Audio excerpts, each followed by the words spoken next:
Are you okay? You've just had some meditation time. I hope you're all okay now. You up. You sometimes you need a little second, a little minute to wake up from slumber. But now are you? Can we go? Can we start? Okay. So, Mr. Ambe, I don't know why you were given the mic first, but okay, let's go together. You say want to talk about financial intelligence and opportunities. What can you actually tell us about financial intelligence? Good day to everybody. I'm highly opportune to share my little experience with everyone here. Today I want to be sharing specifically on financial intelligence. First of all, what is financial intelligence? It's a very broad topic, but I want to narrow it down to who you are as an entrepreneur. Financial intelligence is that situation in which you find yourself to actually understand your financial status in an economy. It is that situation that you as an entrepreneur can situate your status and understand how valuable you can manage your financial situations in an economy. One of the main challenges we have within our context of growing our businesses is how to manage our finance. And we need to understand the things that control our finances.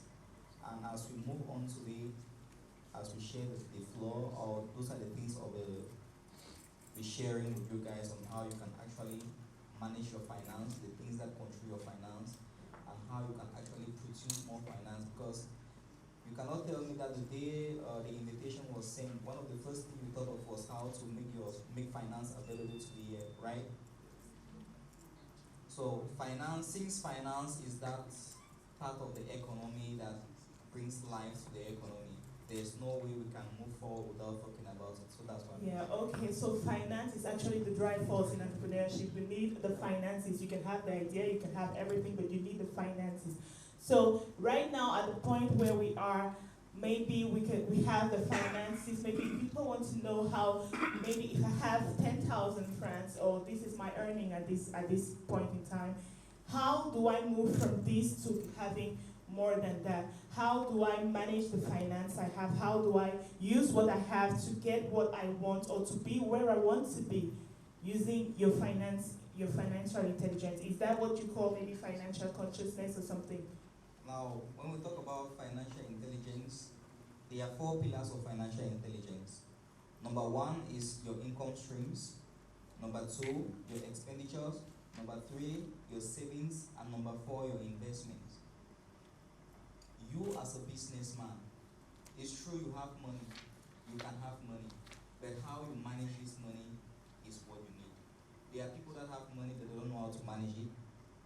And as a businessman, your intellectual capacity to understand how to place a particular figure in a situation that can reproduce is that aspect of the financial intelligence that you need to understand. So if you want to invest in whatever business you're trying to invest in, the first thing you need to understand or think of is the possibility of reproducing that amount. Actually, we need to be reproducing the amount that we have. So we're going to need some practical, maybe something, an example of how I can have this and to reproduce. What can I do to do, like, really an actual thing? But while you think about that, we're going to say hello to Samuel right here, who just traveled all the way from Boya to join us. So I guess he should be a little bit tired. Are you all right? Are we okay? Yeah, I'm very good. Okay. So you said you're talking about civic leadership. What when you hear civic leadership, what should come to our minds? Yeah, first I want to say good afternoon to everybody and welcome to the deal. Our people that who love to see your people become better, you know. The word said is very, very clear, it's civic. Civic leadership. It means that you are a citizen of a community, country, you know, and you have a moral obligation and responsibility to make sure things move better than you met it earlier. So I think on that note, we want to also treat a bit on what we call servant leadership, which is my measure of concern actually this afternoon. We are in a country where almost 60+% is made of young people like myself here, and we are the one championing activities in different fields of operation. But some components, been missing. That's why a lot of young people are putting up living on their parents, the university and studies, and in the country at large. So we want to call concern that as a young person growing up, you have to know that I think almost 80 to 90% of who you want to really become in life is about who you are at the moment, and how you try to pave your way by the kind of books you read and the kind of people you interact with actually. And you have to do a lot of research about who do you really want to engage in, because people sometimes want to become, but they don't want to go through the process. And by the time you start going through the process, you start making impact and contributing within the community, making sure others become better, then you are being civic inclined as a community practitioner. Okay, maybe you want to share a success story of a servant leader so that we can really capture what servant leadership is all about and how it enhances your growth and puts you on the way to your success. Yeah, I think the first thing I want to talk about is passion. As young people, you must have passion. If you don't have passion, no matter where you want to be, it's not really possible. Because when you have passion, you have this sort of, you have this zeal, to achieve this height. With passion, you see that it will make you to go through what we call purpose. And when you have purpose, focus come alongside this. And when there's focus, all of this aspect of dedication, you need to be committed, resilient. These are just parts of you achieving this goal which you want to become. And with servant leadership, as we're talking about, it's about you, identifying a niche, actually. You can't solve all world problems within your community. You just need to. That's how we talk about the UN Sustainable Development Goals. Those are opportunities for young people across the world right now. So you need to identify within these goals, one of them, and leverage on this goal. Identify a niche and try to propose solution or provide answers to this challenge in your community. Being civic, it means that you want to make sure this problem, due to your contributions, is being resolved. And that's why, I move forward talking about the issue of patience. When you have a vision, you want to achieve a goal, you have to also be patient. A lot of young people today, when they start, they want to make money, the next day the business is not going, they close down. My success story today is 8 years. I told myself I'm going to influence this country 8 years ago. And it has worked for me. I told myself 8 years I'm going to influence Cameroon. And finally I was made the national delegate to the Commonwealth by the states. So it is possible when you focus and you're patient. So more today I want to talk about, we have collaboration. The DO earlier said, no matter what, you need to collaborate with people.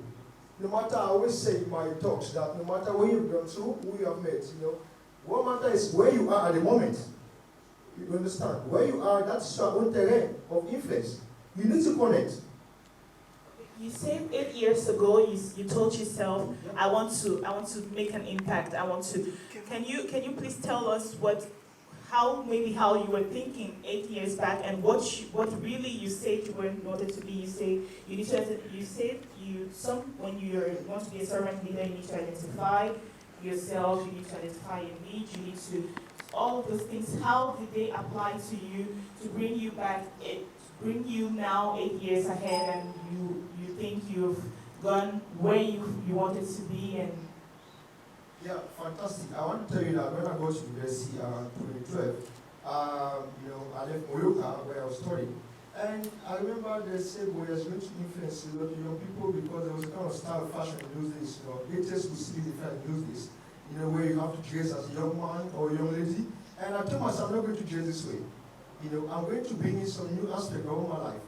All through my life, I've been more active as a youth leader or a child, from primary school days. I used to be a timekeeper, my interest is So I decided to serve the community. I'm this kind of person, the way I've been brought up, in a family where we have compassion, as which is one of the aspects that I want you to talk about, compassion. That's compassion solidarity for people, making sure people that are in stress, you try to give a helping hand. So it's been part of me, and I told myself this is what I want to become. I want to be somebody that people can, can benefit from me. They can get support, assistance, and they can move to the next level because of me. And I choose to start attending different programs, capacity programs. I'm one of the young Cameroonians who used to attend a lot of more than 120 conferences. Understand? So I decided to build my capacity, get trainings, certification around the world. And this is because I decided to be much that I volunteer. You understand? It's only in 2016 I decided to start my own organization, Youth Advocate for Peace and Community Empowerment Cameroon. So in life, you must learn to serve. In the process of serving, you build confidence in these people. Okay? You gain knowledge and experience. And tomorrow you're going to become their partners and collaborators as well, because they know you have passed through them. And when people work, don't be a threat. When you are humble as this man, you say humility is when people listen to you, advise or want to work with you. If you are not humble, people will feel that you are going to be a threat to them. So this is a journey I took. And when I started the initiative, it got the admiration of the government, the civil entities, and so on. And it will shock you that my organization took just 2 hours to be legalized 4 years ago. Wow, that's amazing. So actually, it all comes back to doing the things that you have to do to get where you want to be. It's the input you put on what you want to get that gives you the successful outcome. Like you wanted to be a servant leader, and for people to identify to yourself, you had to serve by yourself. And now, when you come up and you show yourself to people, people trust you because they know this person was able to do this. Now today, we can trust him to lead people to do the same thing. Before I come in, I want to say it's not just about doing good things, okay? Attitude is very important. It is one of the aspects here. Good servant leaders need to have attitude. No matter how intelligent how work you're doing, no matter the humanitarian work you're doing, your attitude counts so much. People trust you based on your attitude because they know that the way you can confidentiality, as I always say, is very important. Sometimes people work with you, but you go make certain information disclosed, or exposed, which they don't want that. So attitude is that's the ingredient, the soul of our life, Your character, value is very important because opportunities, we are young people here, we don't know who's going to be a minister tomorrow. So when you're doing something, you have to be objective. Don't do it because you want this person to be 100 francs. That is why I also said here that you have to also tolerance, because within our organizations or anything we're working on, people, your worker or your member will behave sometimes because you're the boss. You don't tolerate the person. Instead of calling closer to advice, you want to exercise that person. It is not fair. You do like that, you don't go anywhere. And before I wrap up, I want to also say there's respect of the rule of law. Now, I will not speak without going back to the Commonwealth. I'm one of the Commonwealth in this country, So, respect for the rule of law, it is fundamental. The government is the one that gives legalization to operate.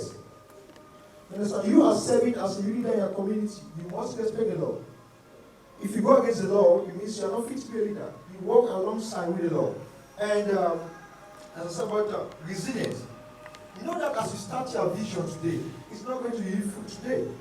Today I can talk with ministers now, like the other day I got a call for the presidency, it will shock you.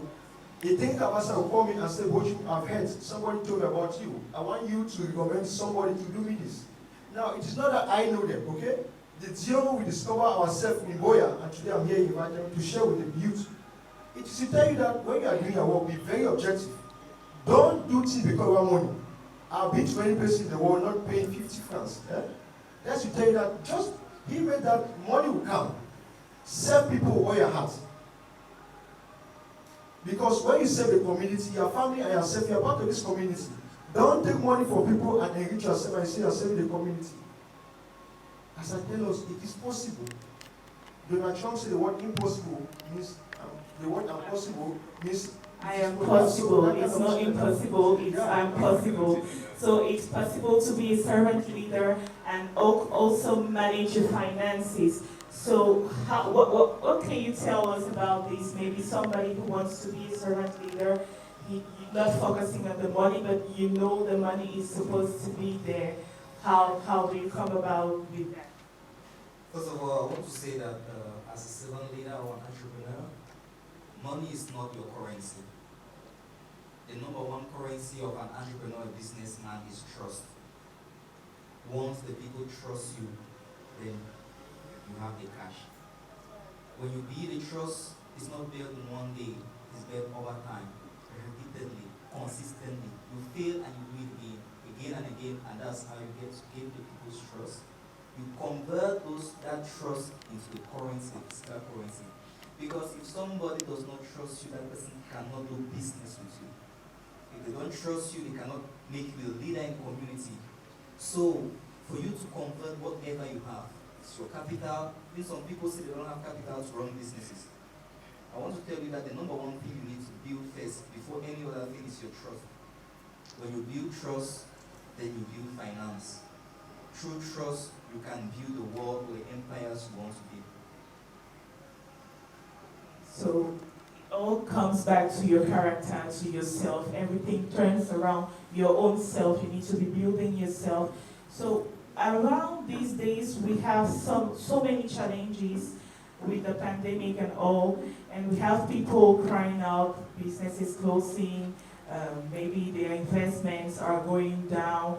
What can you give as an advice to somebody who might be trying to start in entrepreneurship? Like I have somebody who said, I opened a business, I'm an entrepreneur, I opened a business, I was investing, and once I'm starting to get back my investments, we have to go back home.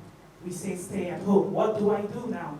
What am I supposed to do? What advice can you give to such people? The very first advice I want to give is that as a businessman, you look at your business 5 years from the day you start. You need to be innovative. What does that mean? At every point in time, you need to position your mind to receive failure or success. You don't know what can be coming up the next 2 minutes from now. I want to cite this example. We have been trading, I'm the founder of ANC Stock Investment Limited, and we trade stocks in the US and China stock exchange market, and immediately the pandemic hit the world. Everything was turned upside down. It happens to be that the stock exchange market is where finance decisions are being taken. And within 3 minutes, all the stocks were down, changing everything. What does that mean? If you're a businessman and you're just working with the notion of the economy around you, then you cannot grow. Why? Because there are people that are ahead of you that make decisions on the finances that you manage. The banks make the decisions. They cost the currency, they put value on everything you buy. Even the products you make, people are there to put value on that product. Because the same products you make today, you go somewhere, they're going to sell that same product differently. So as you work, no matter how difficult things are, you need to be innovative. What is the next possible effect on your product? Or how can you transmit your product to solve a particular thing? A lot of people just want to do business because they see others doing business. I always say that for you to do business successfully, you must be solving a problem in the community. So for you to succeed, with or without the pandemic or without a crisis, if your business is solving a particular problem or bringing solution into an economy, then you can never fail. Because at each and every point in time, people need solutions to that problem they have. So don't just go into business, but look for community problems and try to solve. Then you are into business. Okay, thank you, Mr. Mbe. Samuel said the same thing, so we kind of merging, like you need to find a niche, and you need that the niche you need to identify is one which needs to be solving some people's problems. It needs to be solving an issue such that people will always need your job, your business. People will always need what you're willing to offer them. So thank you guys. We're going to have to move to our next, or maybe some people may ask questions. Yes, probably. If there are questions, okay.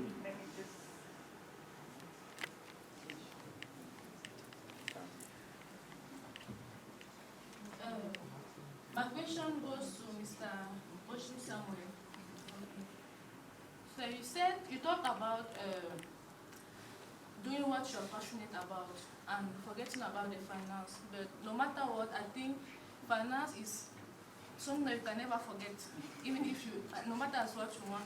So I really want to get from you, when you started, how did you manage to be successful without the finance, and how do you generate finance? Even maybe you consider you have to do grant writing and all of that, but nowadays it's very difficult for people to finance your project proposals. And now, even to finance, people like to see what you have done before, like if you are reliable before financing your project. So I wish to know how you actually went about the financial part, because I think it's important. All right, thank you, sir. I'm honored. Please, sir, you spoke about servant leadership, which you said that's what you're versed on, and that's what you've been doing. And the question I want to ask is, what if you come across a generation of youth that you want to mold them to be passion-driven, but they keep looking for financial rewards, and probably you're looking for volunteers to work with you, and at one point in time they keep demanding for finances, and you end up realizing that you can't build up those volunteers because they keep asking for money. So what can someone do with that case? Thank you. Very important question. Any other question, please? Yes. Okay. Okay, no worries. Can I respond to this too before I continue? My question is to her, so you answer and let the light come out. My question is this, just in regard to what she said, please enlighten me. You are on your own, you're responsible to take care of yourself. You have to take care of everything, then you just started. And then you said we should forget about the financial part. So how do you manage that? I want to get it now. A question from this light. Yeah, thank you guys very much. I'm very happy, and don't miss great, people have different approach in life, okay? Some have people, when they are starting, they're going to support them with some seed capital. Some, you start as an individual. There are two kind of people.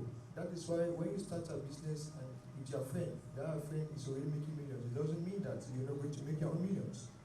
Maybe your own is just taking some time. Now, in regard to how I'm going to respond to, a lot of young people today are frustrated because they want grants, what's funded. And the way I started, I said first. I serve Ministry of Environment, Ministry of Interface, and other home and abroad international mention when I serve free of charge. Now, what happens when you serve two people, right? When you need something, they're going to help you. You understand? The first is that who do you think will remove his 1,000 and give you if you have not even done it? You understand? We should be critical. The first thing you must do, if you want to become a better person, tell people that can do this for you free of charge. So that you know that this man, actually, if I invest in this man, he's going to, achieve. So, with me, when I started, even my mom was surprised. I started doing my documentation myself, and consult other senior friends who were already in the field, and they guided me. This is how you need to do this, put this together, and so on. Now, it will shock you that my mom didn't even give me a dime to register. I saved money myself to legalize my organization. You understand? I did that myself. That is why today, when I'm talking anywhere in the world, I'm not trying to please anybody, because I've gone through the process. A lot of young people today don't want to go through the process. That is why I don't pity you if you're not serious. You must learn to serve. That's the first thing. We have organizations that means go and serve, even for 2 months, 3 months. When you want to do a small project, you can't see Mr. Bochu, please. I can give you 5,000. You understand? If you do that like that for 4 people, they will give you 5,000. That is 20,000 francs. You understand? So don't worry about. I don't say money is not important. I didn't say that. I didn't say that money is not important when you're starting out. But the secret, if you want to succeed in life, I tell you, is to serve people. When you are serving people, right? But before you serve people, you must have an agenda. Don't serve like a blind person. Choose rightly where you want to serve. Don't study geography and you start your volunteerism with Ministry of Culture. You understand? I did my volunteer, you understand? And one of those people that the delegate gave me certificate said, I've never given anybody It took 1 year before I was called to come and volunteer with Ministry of Environment. After I deposited, 1 year after. You understand? We met in a meeting, and I told him, I walked up to him. The CEO is here, some people should walk up to him, get his contact, keep in touch with him. I told the delegate, say, I love your lifestyle. I would love to serve under you. He said, this is intelligent. Who told you? And he said, okay, no worries. Now he gave his number. And I went and dropped. It's after 1 year that I was called to volunteer. And I did that for 6 months. And I was certified with many other things. Today, I take people, youth for internship, master students, I take them there to give opportunity. They should serve, and life is to start small. Pay more before percent. So, madam, when you want to become, if you are doing agriculture, I figure, do I know you? Yeah. Fantastic, that's great. Now you are doing something in agriculture, right? Look for organizations, okay? People who do things similar to that. Go and join them. Learn to serve. Then come up with your project. I tell you, they're going to support you. If you don't do that, nobody's going to give you money free of charge. So don't worry about me. The shock thing is that I've never had grant or funding. I don't even have time for that.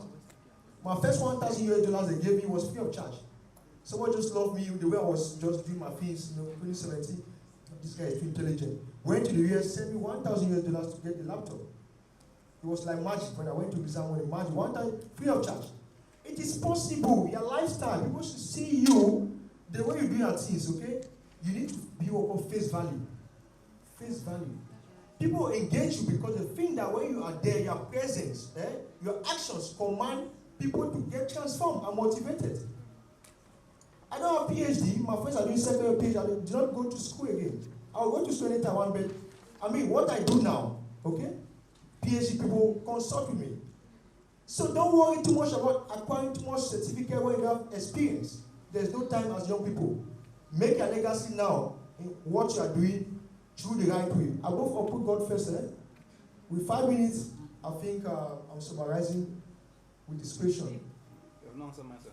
What is the question about young people don't want to engage? The truth is that you can take a horse to the water, right? You don't force the horse to gym. Nobody say they talk pigeon.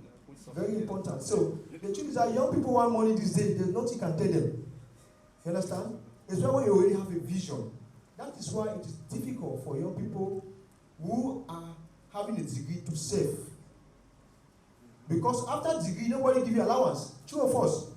So they want somewhere that you must compensate them. So it's better you start saving while you are still in university. Yes. They can employ you when you are done from the university. So at this point in time, people have an agenda.